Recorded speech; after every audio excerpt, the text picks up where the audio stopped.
Ça fait déjà 3 semaines que vous avez démarré un régime. Samedi dernier, vous avez déjà refusé de sortir pour ne pas tout gâcher. Et ce matin encore, une de vos amies vous a proposé par message de sortir ce soir pour prendre l'apéro avec elle. Vous avez drôlement envie d'y aller, mais dans la méthode que vous suivez, on vous interdit formellement de le faire. Surtout que depuis 3 semaines, vous n'avez perdu qu'un seul kilo. Peut-être que ce soir encore, vous allez résister, mais tout ça pour craquer dans 3 jours, quoi qu'il arrive. Vous aimeriez résister pour mener ce régime à bien, mais c'est vraiment quelque chose de compliqué pour vous. Pas de panique, je vais vous aider à gérer ça facilement.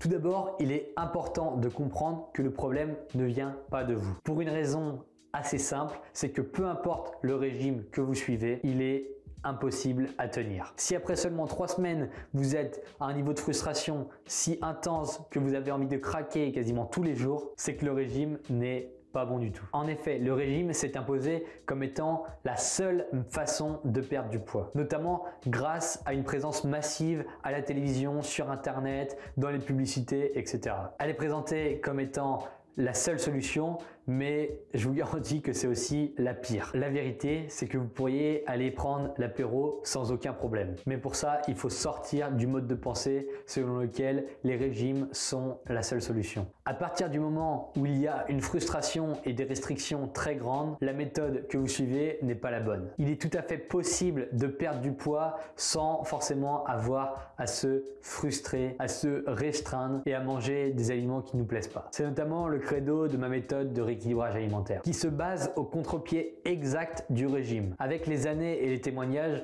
on se rend compte que plus il y a de restrictions, plus naturellement il y a de frustration et plus le niveau d'échec est élevé. Or, quand on y regarde d'un peu plus près, c'est exactement ce que le régime provoque.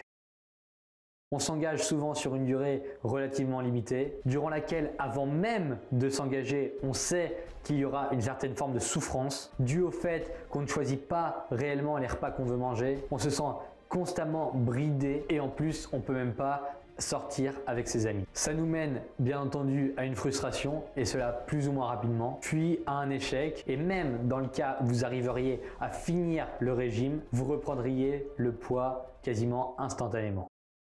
Tous ces points font bien sûr que le régime est contre-productif et que dans ce cas, se forcer à ne pas craquer ne sert absolument à rien. Finalement, la seule méthode viable à long terme est celle où le craquage n'existe pas. Non pas dans un schéma où vous devriez continuer à rester enfermé dans votre coin à manger des repas sans goût, mais dans un schéma où continuer à avoir une vie sociale active n'est en aucun cas un frein à la perte de poids. Et cette méthode, elle existe vraiment puisque c'est le rééquilibrage alimentaire. Cette méthode s'inscrit dans un objectif très simple, c'est que l'alimentation s'adapte à votre mode de vie et non pas l'inverse.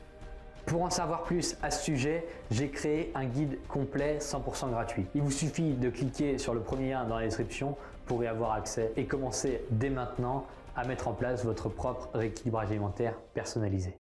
Si cette vidéo vous a aidé, n'hésitez pas à me le faire savoir, notamment en y mettant un avis positif, peut-être en vous abonnant à la chaîne pour ne pas rater les prochaines. Et si vous pensez qu'elle peut intéresser du monde autour de vous, partagez-la. Grâce à cela, je pourrai aider de plus en plus de monde à s'échapper du piège des régimes minceurs. Merci.